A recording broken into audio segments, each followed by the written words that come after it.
Warning, the following program has been rated T for truth. You can't handle the truth. Oh, we think you can. Welcome to the Naked Truth Report with your host, truth warrior and mythbuster Kathleen Wells. The place where we distinguish fact from fiction, where data is used to drive points home, and where Kathleen takes the position that Democrats and black politicians have destroyed black America. Welcome to the Naked Truth Report. Now, your host, Kathleen Wells.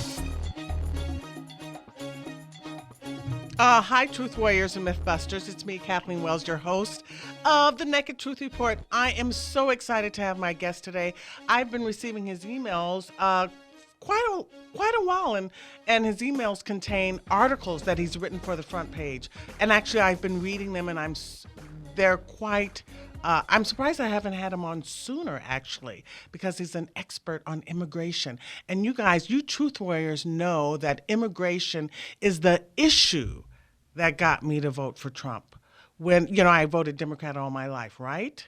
So when Trump came down the elevator and said he was going to build a border wall, being in Los Angeles and listening to Dr. Claude Anderson and learning how the issue of immigration, or rather illegal aliens, has adversely impacted Black America, I had to no longer support the Democratic Party, given their policies on open borders and immigration. But before I bring my guest on, I want to read a quote that I found in one of his articles. It's a George Orwell quote, and I think it's quite relevant to the show. The quote is, "Political language, and with variations, this is true of all political parties, from conservatives to anarchists, is designed to make lies sound truthful and murder respectable, and to give an appearance of solidarity to pure wind. In a time of universal deceit, telling the truth is a revolutionary act." So that is so apropos for this show, the Naked Truth Report, and my truth warriors and mythbusters. We know that the truth is what makes the difference, right? The truth is the issue. We're looking for it. We're searching for it, and we rely on it. We need it. We need the truth, and we haven't been getting the truth from our politicians for decades. As I've said this before, politicians have been fleecing America and Americans for decades. Am I right? Yeah, I'm right. Anyway, let me welcome my guest, Michael Cutler, to the Naked Truth Report. Hi, Michael. Hey, Kathleen. Thank you so much for having me, and I'll ask your question. Why haven't you had me on sooner? I should have. I feel bad. I'm guilty. So, okay. And I'm going to have you on a lot because I've been reading a lot of your articles, and they're truthful, they're provocative, they're interesting, and I know my truth warriors would love to read them also, and they would love to know your the information that you have. Being a 30-year careerist, that's not the word I want to use, having 30 years worked with the INS. This is important. This is relevant. Yeah. So before we get into the nitty-gritty of immigration, let's talk about, give me your thoughts about the RNC, the convention that the Republicans held last week. I very much liked it. And what I also like is that Donald Trump is pushing the Republican Party in the direction that it needs to go. Like you, I'm a lifelong registered Democrat, but I can't tell you the last time I voted for a Democrat. And that is... And why is that? Why were you turned off by the Democratic Party? Tell us. Well, what they've done to immigration is outrageous. But I have to tell you, to be fair about this, both parties have done this to us. Jimmy Carter, just to give you a quick background, Jimmy Carter started this nonsense of using the term immigrant to describe aliens illegally present in the United States. The term alien is not an insult. It's actually a term that is part of the immigration and nationality laws that I enforced and administered for 30 years. And under the law, an alien is simply any person, not a citizen or national of the United States. Where's the insult? The idea here was to change the language, not because we're being politically correct. I want everyone to take an oath. No more use of the term political correctness. This is all Orwellian newspeak. We think with words. When you can alter the words, you alter the thought process and understanding of the issues.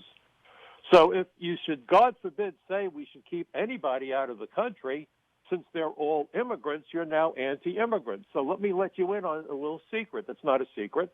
I'm first-generation American. My mother came to America at the age of 13 legally, lived by herself in a rooming house where she supported herself, working in a sweatshop, making umbrellas for $3 a week before the Depression. My grandmother, my mother's mother, could not get out of her native Poland and was killed because we're Jewish. The Holocaust destroyed so many lives. Millions of people died. It was an attempt at genocide, the killing of the Jews. And so I'm a very big supporter of a legal immigration system that makes certain that we don't admit aliens who either pose a threat to public safety, public health, national security, or the jobs and wages of Americans. And guess what? That's what's in the law. And if you go to Title 8, United States Code Section 1182, because everything I tell you can substantiate by doing your homework and seeing that this isn't conjecture, I deal in facts. As an agent, I was what journalists are supposed to be, a fact finder. Except for an agent, the result of the facts that you find can result in an alien getting citizenship or a green card or being deported or being prosecuted. It's all fact-driven, just like any other law enforcement officer. Journalists are supposed to be fact-finders, but of late they've become anything but. They've become propagandists right out of Orwell's Ministry of Truth in 1984. So the homework assignment that I have for everybody, and I do this on my own Blog Talk radio show Friday night, 7 o'clock East Coast time, the Michael Cutler Hour. I always tell my audience, please do your homework. Please read 1984 because you will understand exactly what has been going on. And as an immigration agent, I was certainly not anti-immigrant. I spent a year as an adjudications officer doing those marriage interviews like you've seen in the movies. And I'll let you in on a secret. I was happy to grant green cards for aliens who qualified. Immigration agents aren't the bad guys, although the imbecile governor of New York, half of the Chris and Andy show on disgusting CNN, and I had been on CNN many times after 9/11 when Lou Dobbs was at CNN. I was on his program generally twice a week, and other people at CNN had me on. MSNBC also. Fox News, last time I was on Fox was about a year ago. Those other networks don't want to hear from anybody with real-world immigration experience because they're concealing the truth from the Americans to manipulate where we're going, and we're going the wrong way on a one-way street, and we're picking up speed. So and this has been for decades. It's not like we've been going the wrong way for decades because Barbara Jordan talked about it in the early 90s when she had the commission on immigration. The Jordan Commission, and she was spot on. She was a brilliant woman, a great American, a wonderful politician in the best sense of the term politician, because today, of course, that word has some justifiably evil connotations. Mm-hmm. But let me start out by the way, just to flesh out my background so your audience understands, because not everybody that worked at the old Immigration and Naturalization Service, the INS, the agency that is now part of ICE, Immigration and Customs Enforcement. Bush did tremendous damage to America, by the way, after 9/11 when he created DHS. I've testified before, I think we're up to 17 congressional hearings in the House and Senate. I suspect I won't be getting called back anytime soon because I've angered the people on both sides of the aisle, which is fine. I'm a great believer you judge a person by their enemies and by their friends, and I've earned both groups for the right reasons, basically telling the truth. But I was an immigration inspector at Kennedy Airport for 4 years. For one of the 4 years, I was assigned as an adjudications officer doing the marriage interviews. We uncovered marriage fraud rings. I was a special agent for 26 years. I rotated through every squad within the investigations branch. In 1988, I guess it was, 1988, I became the first immigration agent assigned to the Unified Intelligence Division of the Drug Enforcement Administration in New York City. In 1991, I was promoted to the position of senior special agent and assigned to the Organized Crime Drug Enforcement Task Force. So I had desks at DEA, ATF, the FBI. I also worked with foreign governments, including the Israeli government, the Canadian government, the British government. I got an award from the Japanese government. And in 1981, I approached then-Senator Al D'Amato with the idea that criminal aliens who get deported should face more than the 2 years in jail that they were then facing because nobody was prosecuting them. The U.S. attorney said, this is a ridiculous crime. There's no real penalty. Why bother? So I convinced D'Amato, and I got a bunch of my colleagues to speak with his people over a 6-month period, plus the former head of investigations in New York, Walter Connery, great guy. I'm sorry he passed away. He was a mentor to me. Also joined in the effort, although we were working without knowing we were each doing the same thing. We changed the penalty from 2 years to 20 years maximum for criminals. Because of that, reentry by criminal aliens is the most prosecuted crime by the Justice Department under Trump. Last year, over 25,000 criminal aliens were successfully prosecuted for reentering the United States without authorization. And I got to make the first arrest in New York of a Dominican drug dealer who lost his green card because of drug convictions.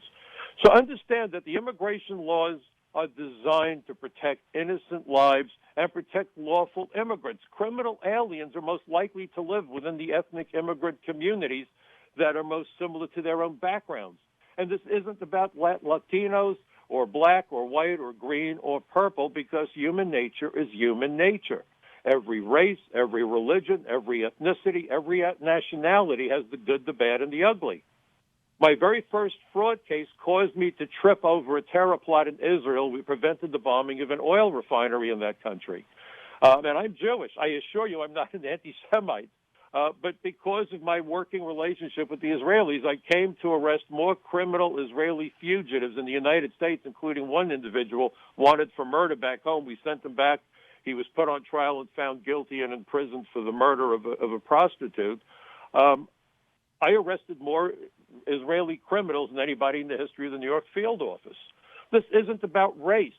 This isn't about ethnicity. This isn't about any of that nonsense. It's simply about protecting America and Americans. But let me ask you a question before we go further, Kathleen. And this is a question I want your audience to think about. This is a yes or no question. Yes or no, is the immigration system broken? Oh, we definitely know it is. Wrong. Oh, okay. And I'll tell you why. Okay. I came to a conclusion that's going to shock you and your audience. Right. Okay. If you think the immigration system is supposed to protect America and Americans, absolutely, it's broken, it's busted, it's non-existent. Mm-hmm.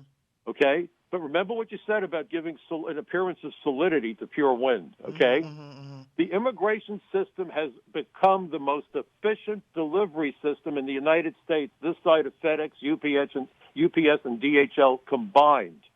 It delivers an unlimited supply of cheap, exploitable labor, and not just illegal aliens. The visa process brings in millions of computer programmers and engineers who displace Americans and drive down wages. The immigration system delivers an unlimited supply of foreign tourists. That's why even after the 9/11 Commission, to which I provided testimony, warned that we had to tighten the visa process, America expanded the visa waiver program. In 2001, there were 26 countries on the list of visa waiver countries. You would have thought they would have done away with it. Well, they didn't. Under Obama and then under Donald Trump, they expanded the number to 38 visa waiver countries. And unfortunately, Donald Trump just added Poland to the list, so we're now up to 39 countries that participate in a program that should have ended, and it was a program that was created initially by Ronald Reagan. Well, listen, but that, you know what, let me say this, Michael, that was a trick question. Sure. Because if the immigration system was not broken, we wouldn't have at least 11 million illegal aliens in the country. So there's a problem. And so despite the 11 million is a success story to the politicians who have been bribed. Look, everyone uses the term campaign contribution. That's Orwellian for bribe. But these illegal aliens, these folks, at least 11 million illegal aliens are part of the immigration system. So if the system they are, and here's the reason. So let me just finish what I was going to say. Yeah. The other thing that the system delivers is an unlimited supply of clients for immigration law firms, and there you go. And let's look at the fact that you've had immigration attorneys in key positions in the Congress on both sides of the aisle. Bob Goodlatte was the chairman of the House Judiciary Committee. Okay, he was a Republican. He was also an immigration lawyer before he became the chairman of the Immigration Subcommittee, and he specialized in H-1B visas.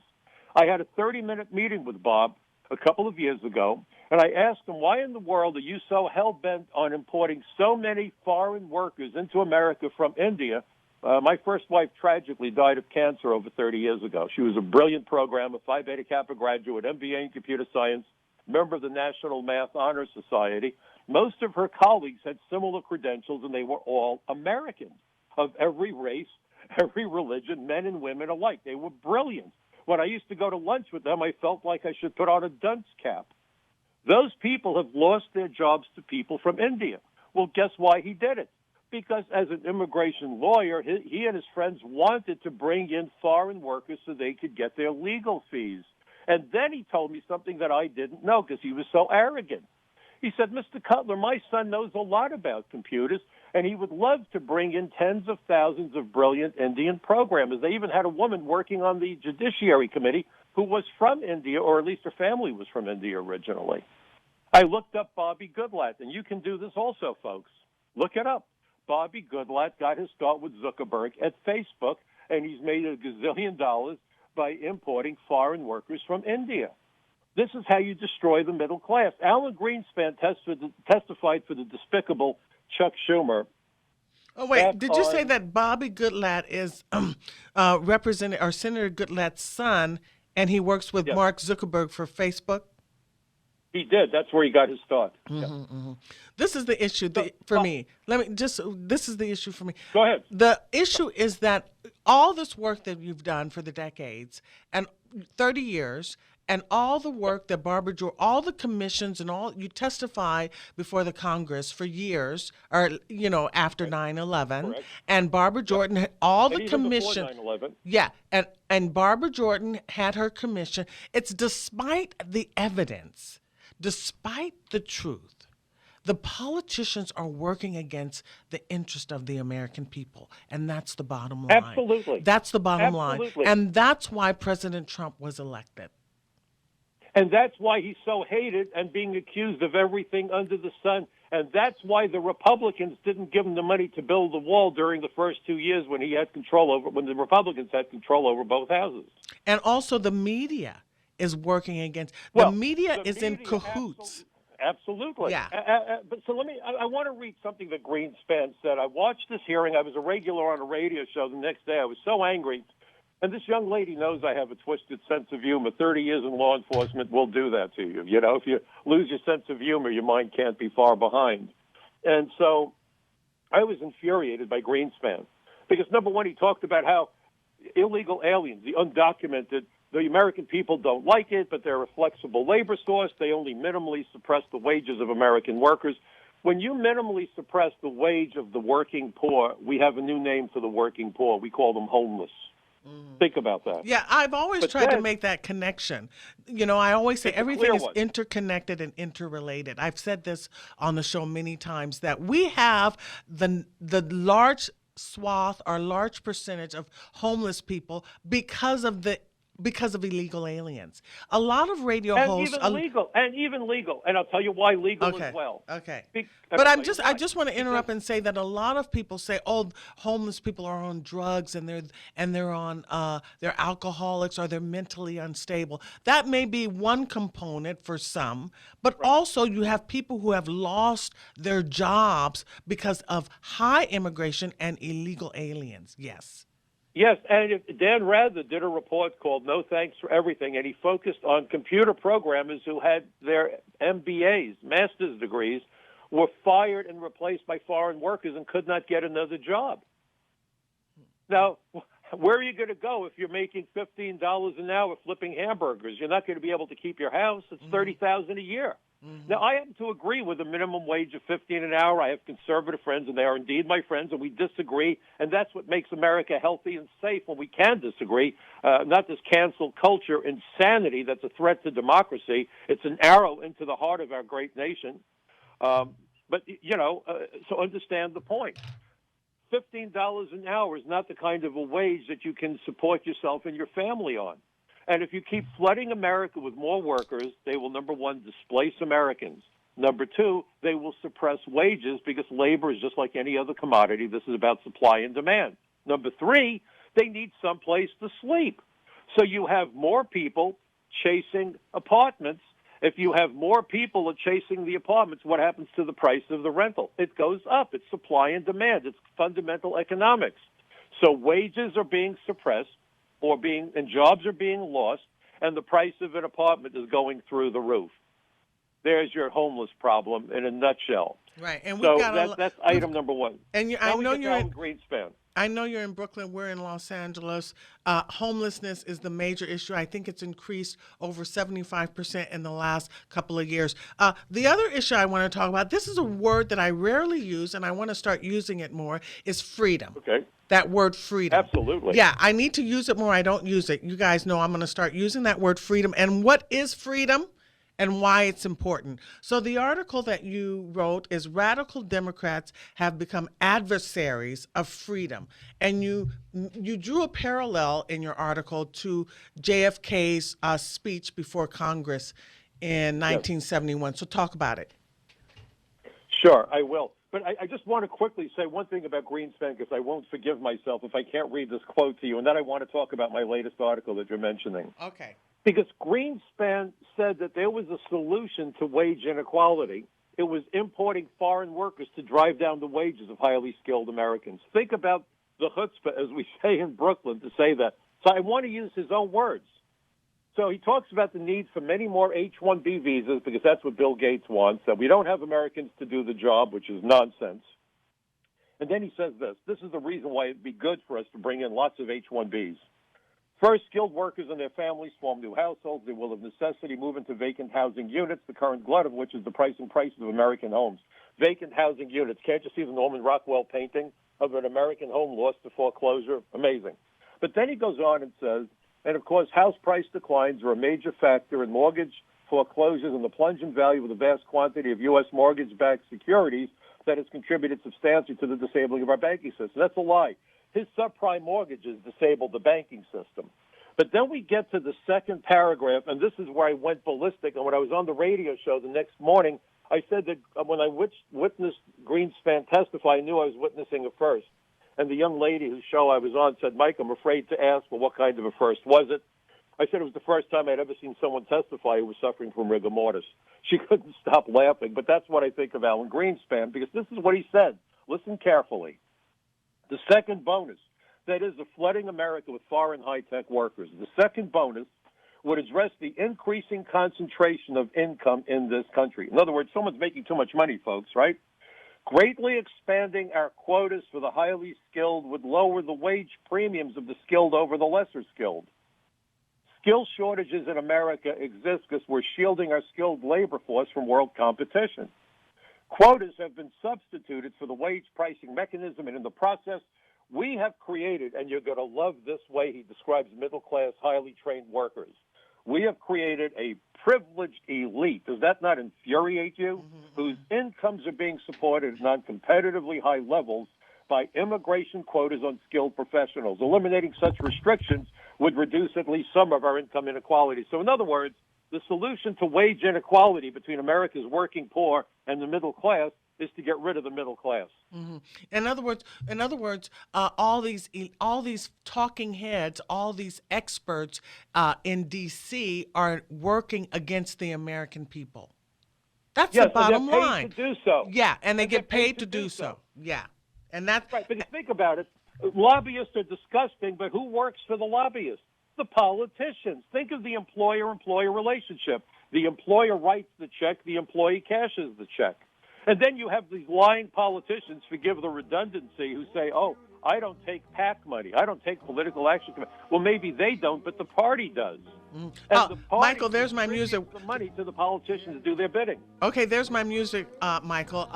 When we come back from the break, we're going to open up the phone lines. But before we open up the phone lines, I want you to discuss that article because I think it's important. The word freedom is important, folks. I like that word freedom. I'm going to start using it more often. We're going to define it. We're going to define freedom. We're going to figure out what freedom is, okay? Because we're living in a free country and a lot of people don't know it. We'll be right back. My guest is Michael Cutler. This is the Naked Truth Report. I'm your host, Kathleen Wells. We'll be right back. America.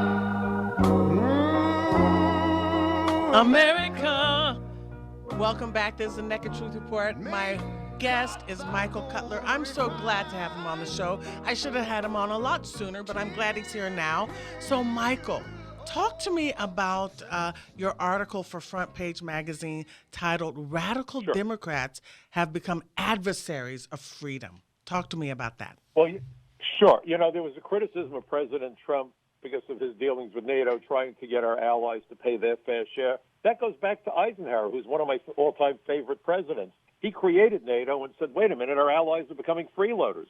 Every administration since Eisenhower has tried to deal with it, but Trump has been succeeding. So where's the criticism? But I was looking for quotes from various presidents, and I looked up JFK, who was a personal hero of mine. His incredible eloquence was one of the reasons that I majored in speech. I was originally an engineering major, but two of my kids are now mechanical engineers living my dream. But Kennedy was so eloquent and so brilliant, and his principles were principles I agreed with. He was the Democrat Party that I knew to be the Democrat. But on May 25th, 1961, just 20 days after Alan Shepard became the first American to fly in space, that's how long ago this was, he stood before a joint session of Congress and said that he was proclaiming that we were going to become freedom's cause, and said that he was there to promote what he called the Freedom Doctrine. And he talked about the dangers that other countries were facing as they were emerging as democracies, and the enemies of freedom were attacking them. The adversaries of freedom were attacking them. And he explained their tactics, and when I read what he said they were doing at that time in other countries, I realized that we're witnessing it here within our own borders today. And what he said was this: the great battleground for defensive expansion of freedom today is the whole southern half of the globe, and he starts enumerating other countries and so forth. He said they seek an end to injustice, tyranny, and exploitation, meaning the countries that are emerging as democracies. More than an end, they seek a beginning. And theirs is a revolution which we would support regardless of the Cold War, regardless of which political or economic route they would choose to freedom. But for the adversaries of freedom did not create the revolution, nor did they create the conditions which compel it, but they are seeking to ride the crest of its wave to capture it for themselves. And he said this: their aggression is more often concealed than open. They fired no missiles. Their troops are seldom seen. They send arms, agitators, aid technicians, and propaganda, think of the fake media, to every troubled area. But where fighting is required, it's usually done by others, by guerrillas striking at night, by assassins striking alone, and by subversives and saboteurs and insurrectionists who in some cases control whole areas inside of independent nations. Think of the chop zone in Seattle, okay?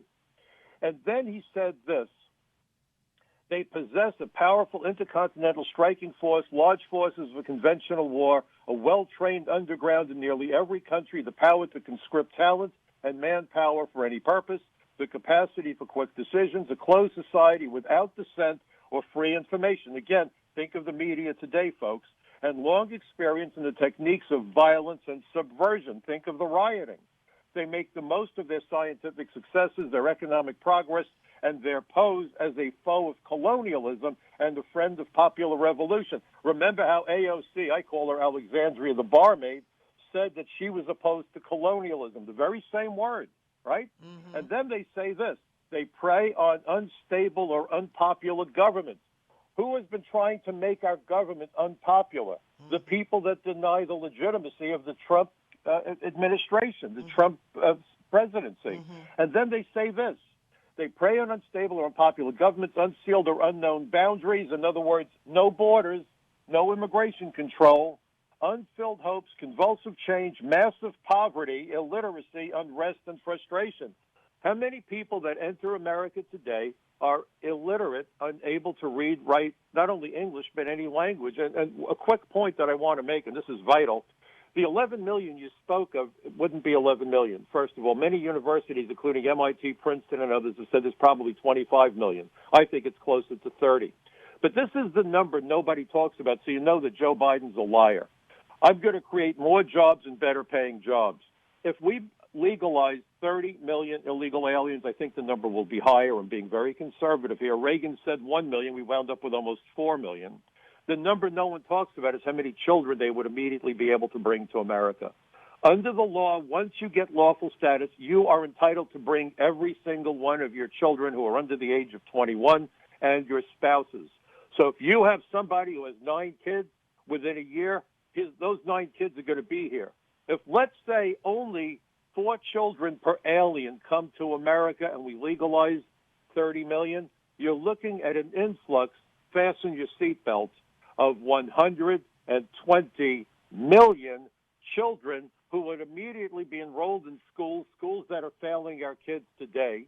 And it was estimated by the Congressional Budget Office in 2006 that it costs 20 to 40% more to educate kids who aren't English proficient. This would destroy the educational system. This would destroy the economy because those kids grow up and they become workers. So we would be dumping 120 million new workers into the labor pool. How in the world do you find jobs for 120 million? Think of the environmental impact, the impact on critical infrastructure, hospitals, transportation, water, electricity, food, housing. You'll have skyrocketing unemployment, skyrocketing homelessness. In literally a matter of a couple of years, we could take America and turn it into Venezuela. And look what happened to Venezuela, which used to be the wealthiest, most successful country in Latin America. It has become a hellhole, and Colombia faces huge numbers of Venezuelans fleeing into Colombia because they don't have food, they don't have water, and most of the time they don't have electricity. That could be America's future under what Biden wants. Look at the numbers and tell me how you don't agree with that. Well, I hope that they allow Biden to debate Trump and he brings that up. In other words, folks, if Biden wants to make illegal aliens legal, and now we're hearing that would include their children. So that under the age of 18. So we're talking roughly 120 million new citizens in America. Why don't I take a call now from Raul? Hi, Raul in Highland Park. Welcome to the Naked Truth Report. Well, hi, Kathleen. Thank you for taking my call. Can I quote the late Senator Robert F. Kennedy? I'm sorry, can you repeat that? Okay, can I quote the late Senator Robert F. Kennedy? How long? I hope it's not too long. Okay, he said, well, I'll shorten it. He said, all of us are most concerned about the kind of America we want to pass on to our children. Every generation inherits a world it never made, and as it does so, it automatically becomes a trustee of that world for those who come after. Mm-hmm. And he says, in due course, each generation makes its own accounting to its children. When our time comes, we want to make sure that we bequeath to our descendants a better and safer world than the one in which we live today. Can you imagine the steward we're giving our descendants, these kids that have to, just like a child abuse, what you're seeing out there in the streets right now, people laying in the street and, sleeping out there all day, loitering and trash and tents. And, these children see this. Now, this is a form of child abuse. I mean, these city councils just sit on their rear end and don't do anything about it. They're not, they're not having powwows every day and saying, how are we going to clean this mess up, Mm-hmm. Do you have a question for Michael? You have a question for Michael? Well, the reason I called, I wanted to ask your guest what he thinks about this. Our sheriff, Alex Villanueva, is unwilling to turn over 25,000 illegal migrant criminals to ICE. I'd like to know what he thinks about that, because that is so irresponsible. He says, as the sheriff of Los Angeles County, I am responsible for everyone's public safety, regardless of immigration status. He's saying Absolutely. that if he let me with the limited time, I don't want to cut you off, but let me go ahead. Answer your question. Yeah. So understand that I worked very closely with the local police as well as state police and other federal agencies. One of the responsibilities that I had was to cultivate informants and cooperating witnesses within the ethnic immigrant communities, regardless of whether they were Asian, European, Latin American, African, didn't matter. So the lie that we're told, well, if immigration works with the cops, nobody will come forward to report crimes. There are visas that we give to victims of crimes if they work with the police.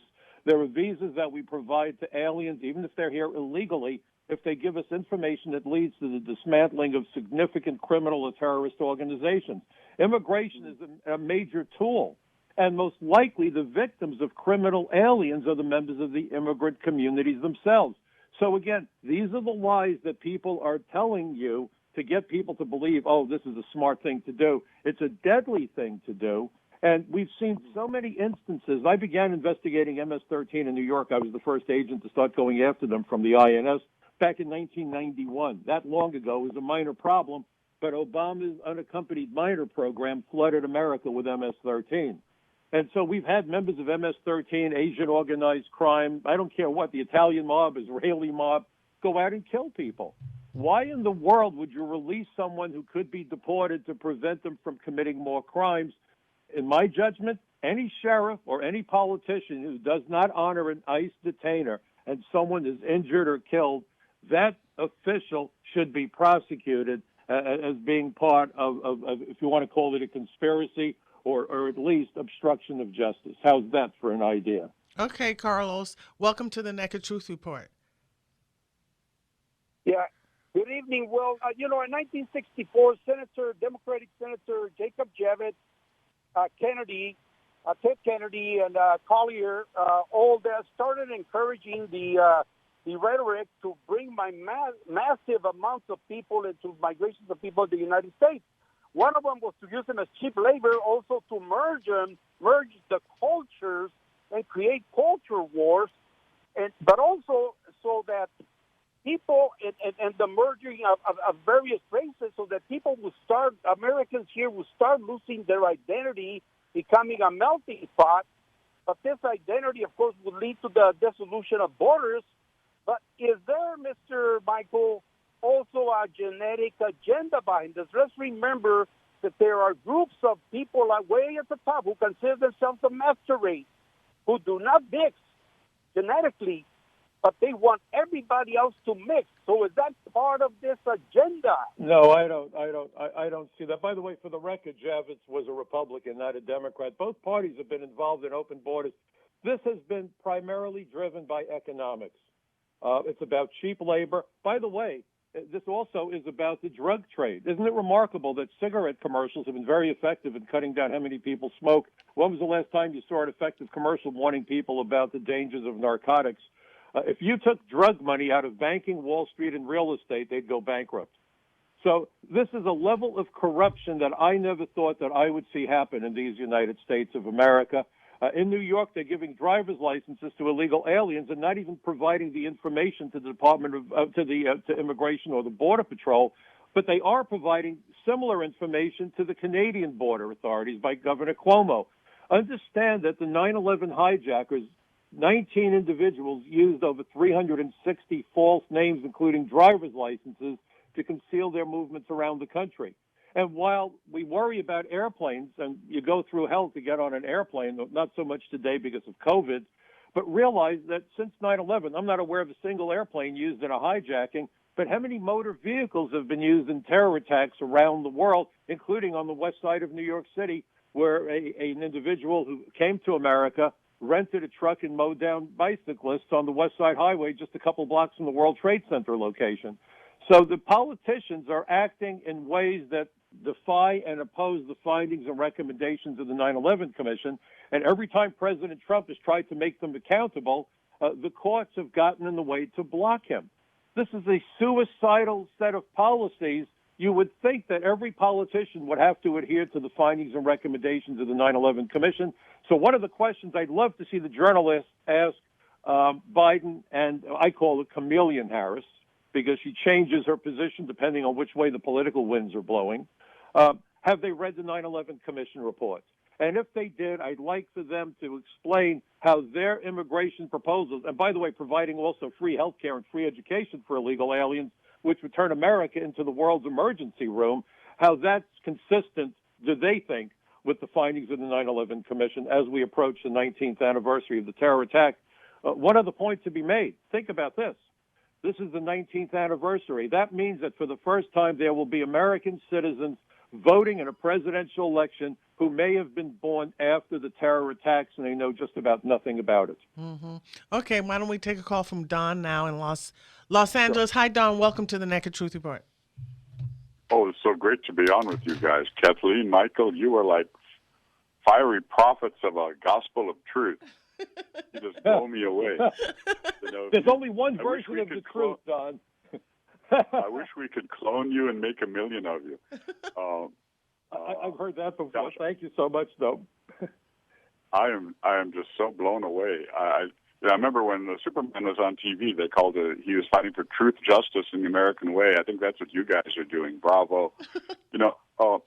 My question is, what do you, Xavier Becerra, the Attorney General of People's Republic of California, is saying, I'm all too well aware of that. bragging.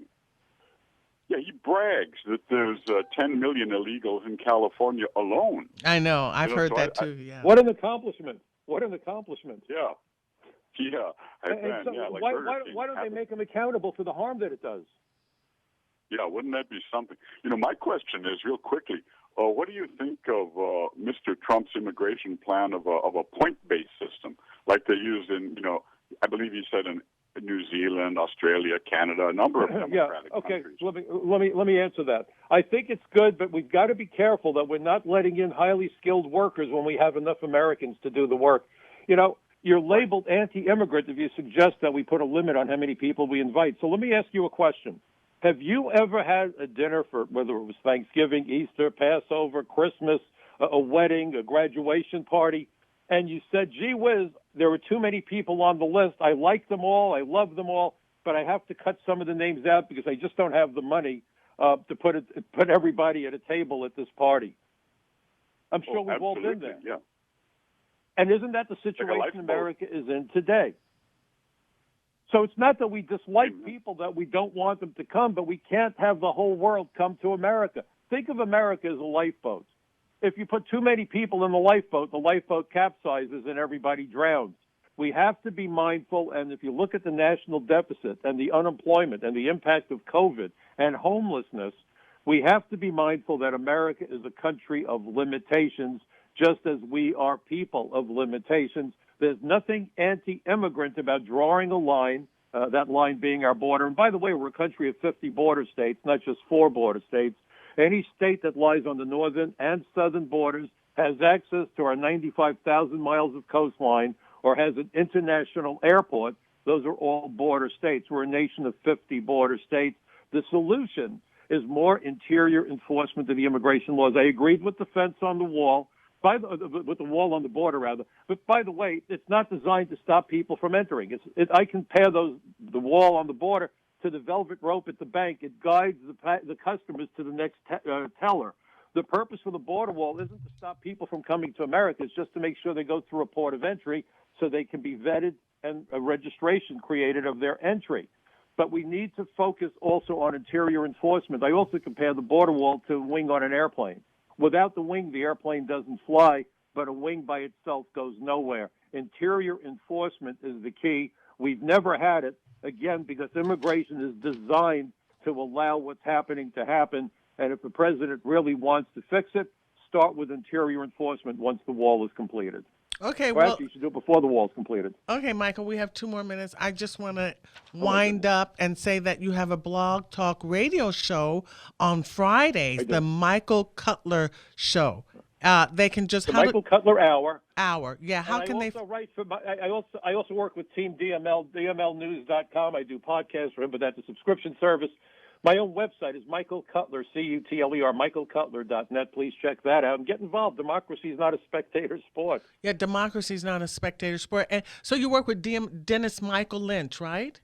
I do. I appear in several of his documentaries as well, yes. Yeah, he's done some really great stuff. I'm going to have you on again because my show focuses on immigration / illegal aliens because we're being suffocated here in Los Angeles. Yeah. So, and I know you're in Brooklyn. It's the same thing. So I really appreciate you being a guest on the show, and I'm going to have you on again, okay?